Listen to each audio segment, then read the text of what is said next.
সরকারি জমি নিয়ে সংঘর্ষে কলেজ ছাত্র নিহত, নবীগঞ্জে আহত অন্তত ৩০।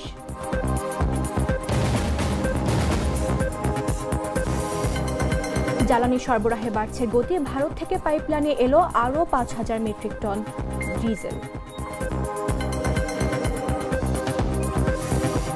ছাদবাগান থেকে শুরু, চাঁদপুরে এখন তরুণ উদ্যোক্তার হাতে বাণিজ্যিক আঙ্গুর চাষের নতুন দিগন্ত।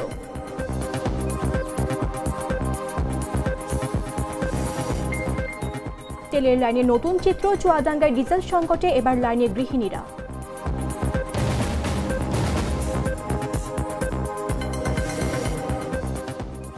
এবং নড়াইলে বিষমুক্ত খাবারের দৃষ্টান্ত, ২ বিঘা থেকে বেড়ে এখন ৪০ বিঘা।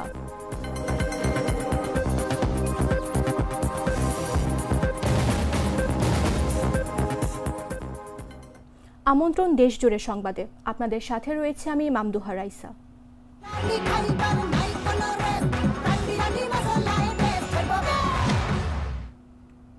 হবিগঞ্জের নবীগঞ্জে সরকারি জমির দখল নিয়ে দুই পক্ষের সংঘর্ষে মঞ্জুর মিয়া নামে এক কলেজ ছাত্র নিহত হয়েছেন।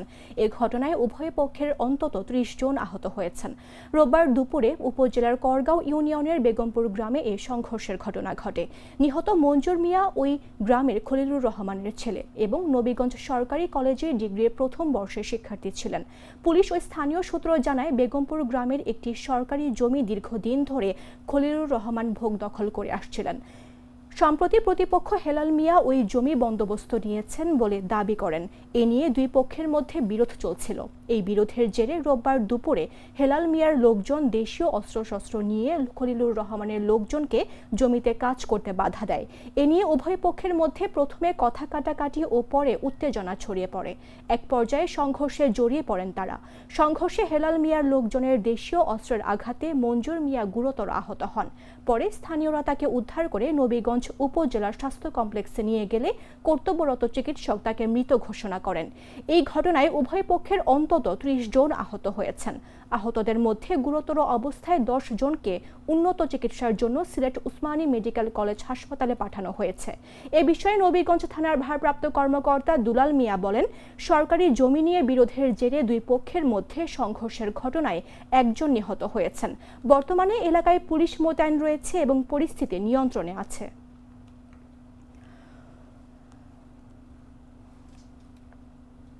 ভারত বাংলাদেশ ফ্রেন্ডশিপ পাইপলাইনের মাধ্যমে দিনাজপুরের পার্বতীপুর রেলহেড তেল ডিপোতে আরও ৫,০০০ মেট্রিক টন ডিজেল এসে পৌঁছেছে।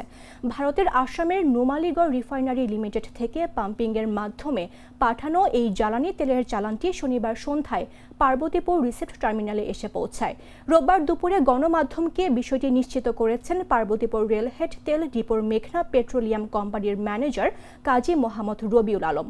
খোঁজ নিয়ে জানা গেছে, চলতি এপ্রিল মাসে মোট ৪টি চালানের মাধ্যমে ভারত থেকে ৪০,০০০ মেট্রিক টন জ্বালানি আনার কথা রয়েছে। এর মধ্যে গত ১১ এপ্রিল ৮,০০০ মেট্রিক টন এবং ১৮ এপ্রিল শনিবার ৫,০০০ মেট্রিক টন ডিজেল এসেছে। এর আগে চলতি বছরের মার্চ মাস পর্যন্ত ৪টি চালানে ভারত থেকে পাইপলাইনের মাধ্যমে মোট ২২,০০০ মেট্রিক টন ডিজেল এসেছে।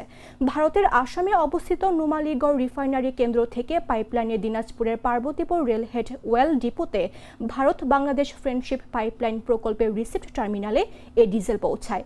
এরপর সেখান থেকে রিসিপ্ট টার্মিনাল থেকে জ্বালানি রেলহেড অয়েল ডিপোর পদ্মা, মেঘনা ও যমুনা এই ৩ কোম্পানিতে সরবরাহ করা হয়।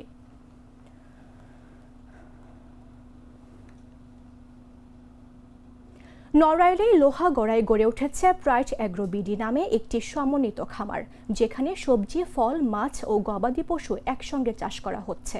উদ্যোক্তা রফিকুল ইসলাম শুরু করেছিলেন মাত্র ২ বিঘা জমিতে, যা এখন বেড়ে হয়েছে প্রায় ৪০ বিঘা। খামারের বর্জ্য থেকেই তৈরি হচ্ছে জৈব সার, ফলে কমছে রাসায়নিক ব্যবহার এবং উৎপাদিত খাদ্য হচ্ছে নিরাপদ।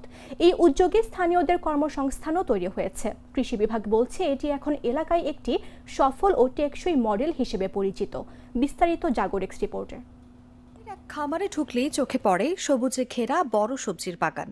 দক্ষিণ পাশে টিনশেডের ৪ বেডের গরুর খামার, যেখানে রয়েছে দেশি বিদেশি নানা জাতের গরু।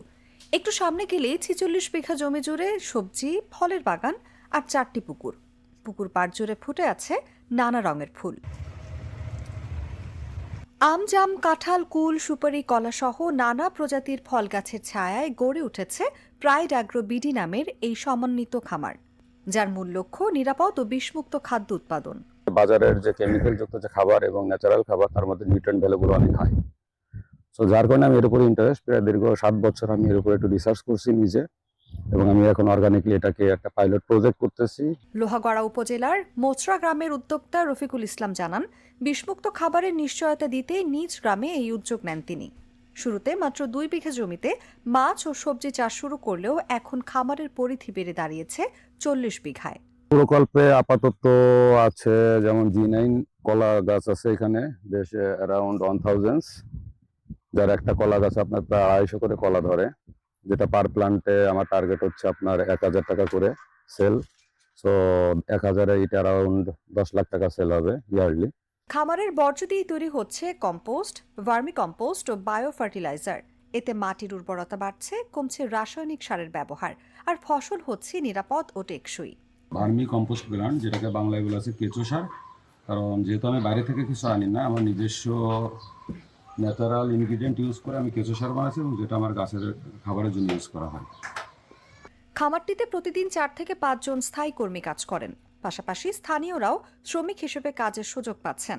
এতে যেমন বেকারত্ব কমছে, তেমনি তৈরি হচ্ছে আত্মকর্মসংস্থানের পথ। এখানে এই 1.5 বছর মতো চাকরি করি। আমরা এখানে পার মান্থ 5 জন চাকরি করি, মাসিক বেতন, আর এমনি ছোট কিষাণ অন্য দেখা গেল দিন মজুরিরা আছে 7-8 জন। মোট এভারেজ মিলে আমরা 18-20 জন লোক ডেলি কাজ করি এখানে। কৃষি বিভাগ বলছে এই ফার্ম এলাকায় ইতোমধ্যে ব্যাপক সাড়া ফেলেছে। সফল কৃষি উদ্যোক্তা হিসেবে প্রতিষ্ঠিত হয়েছে। তার পাশাপাশি আশেপাশে যে সমস্ত কৃষক ভাইয়েরা আছেন, তারা তাকে দেখে উদ্বুদ্ধ হয়ে তারাও এই অনুসরণ করে, তার পদ্ধতি অনুসরণ করে কৃষি উদ্যোক্তা হওয়ার চেষ্টা করতেছেন, এবং অনেকেই তার পদ্ধতি অনুসরণ করেছেন এবং কৃষি উদ্যোক্তা হিসেবে প্রতিষ্ঠিত হয়েছে। সমন্বিত এই খামার এখন নিরাপদ খাদ্য উৎপাদনের সফল ও টেকসই মডেল। একদিকে স্বাবলম্বী হচ্ছেন উদ্যোক্তা, অন্যদিকে বাড়ছে স্থানীয় কর্মসংস্থান। নিউজ ডেস্ক, জাগো নিউজ।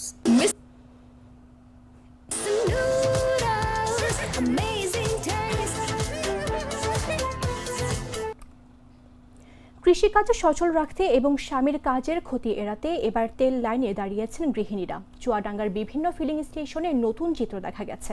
শনিবার উপজেলার সন্তোষপুর এলাকার অঙ্গন ফিলিং স্টেশনে গিয়ে দেখা যায় ডিজেল নিতে পুরুষের পাশাপাশি নারীরাও ফুয়েল কার্ড ও পাত্র হাতে নিয়ে লাইনে দাঁড়িয়েছেন।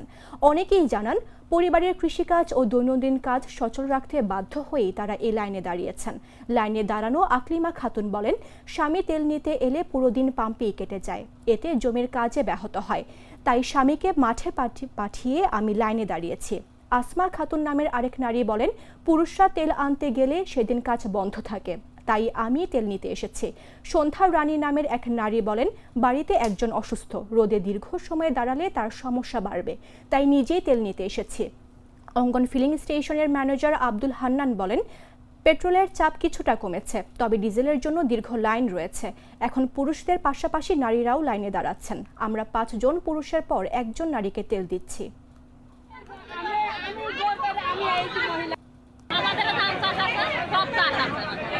কয় লিটার লাগবে?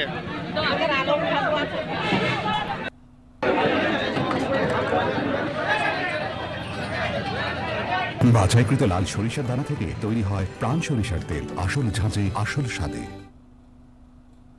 চাঁদপুরে একসময় আঙ্গুর চাষ ছিল কল্পনার মতো। দেশের আবহাওয়ায় এই ফলের সফলতা নিয়েছিল নানা সংশয়। সেই ধারণাকে চ্যালেঞ্জ করে সম্ভাবনার নতুন দিগন্ত উন্মোচন করেছেন তরুণ উদ্যোক্তা কামরুজ্জামান প্রধানিয়া। চাঁদপুর সদর উপজেলার কালীভাংতি এলাকায় প্রধানিয়া অ্যাগ্রো বাগানে এখন সারি সারি লতায় ঝুলছে থোকায় থোকায় আঙ্গুর। ছাদ বাগান থেকে শুরু করে বর্তমানে বাণিজ্যিকভাবে আঙ্গুর চাষ করছেন তিনি। 2024 সালে প্রথম বাগান গড়ার পর 2025 সালে আরও 2টি প্রকল্প যুক্ত করেন। ছাদ বাগানে প্রথম আঙ্গুর নিয়ে কাজ করছিলাম, দেন যখন দেখলাম যে ওখানে ভালো হচ্ছে, তাইলে মাঠ বাগানে না কেন, সেখান থেকেই আমরা 2024 সালে প্রথম এই বাগানটা করি। তারপর 25 সালে আরও 2টা বাগান, আমাদের টোটাল 3টা বাগান। এটা আমাদের প্রদর্শনী প্লট বলা যায়, কারণ এখানে একই জাতের 10টা করে জাত আছে, চারা আছে এক একটা জাতের 8-10টা করে। আর যেটা আমাদের সোলো বাণিজ্যিক বাগান, সেগুলোতে এক একটা জাতেরই আমাদের এক একটা আইটেমেরই 250 থেকে 300 400 করে চারা। সো হচ্ছে এটা আমাদের প্রদর্শনী প্লট। এই যে দেখেন, এই একটা ফল দেখাচ্ছি, খুবই চমৎকার। এটা হচ্ছে ভ্যালেজ, এটা মাত্র কালার আসা শুরু হয়েছে, এটা পুরোপুরি লাল হবে, এখন হচ্ছে গোলাপি কালার, পুরোপুরি লাল হয়ে যাবে। এটা প্রচণ্ড মিষ্টি একটা ফল, সিডলেস, ভিতরে বীজ থাকবে না, এটা শুকিয়ে কিসমিস করা যায়, খুবই চমৎকার একটা ফল। তো আমাদের পরিকল্পনা হচ্ছে আমরা প্রতি বছরই আরও আমাদের যে প্রজেক্ট, প্রধানী এগ্রোর প্রজেক্ট আমরা আরও বাড়াবো। পাশাপাশি আমরা আঙুরের পাশাপাশি অন্যান্য আরও আইটেম নিয়ে কাজ করব, যেমন হচ্ছে ডুরিয়ান, লঙ্গান, রামবুটান সহ অন্যান্য যেসব জাত আছে, যেসব ওগুলা নিয়েও আমরা কাজ করব ইনশাল্লাহ। প্লাস হচ্ছে আমাদের আরেকটা বড় পরিকল্পনা হচ্ছে আমরা বাণিজ্যিক বাগানের সংবাদ শেষ করার পূর্বে শিরোনামগুলো জানিয়ে দিচ্ছে আরও একবার।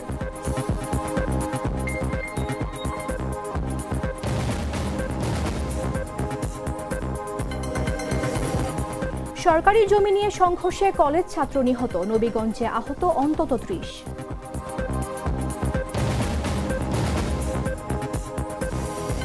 জ্বালানি সরবরাহে বাড়ছে গতি, ভারত থেকে পাইপলাইনে এলো আরও 5000 মেট্রিক টন ডিজেল।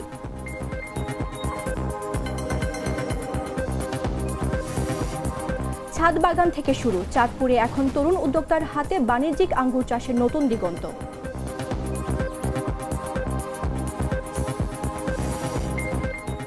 তেলের লাইনের নতুন চিত্র, চুয়াডাঙ্গায় ডিজেল সংকটে এবার লাইনে গৃহিণীরা।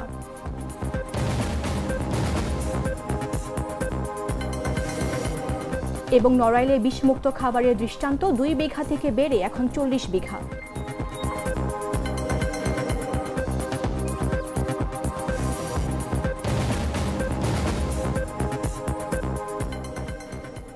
দর্শক, এই ছিল এখনকার মতো। প্রতি মুহূর্তের সর্বশেষ খবর জানতে ভিজিট করুন jagonews24.com।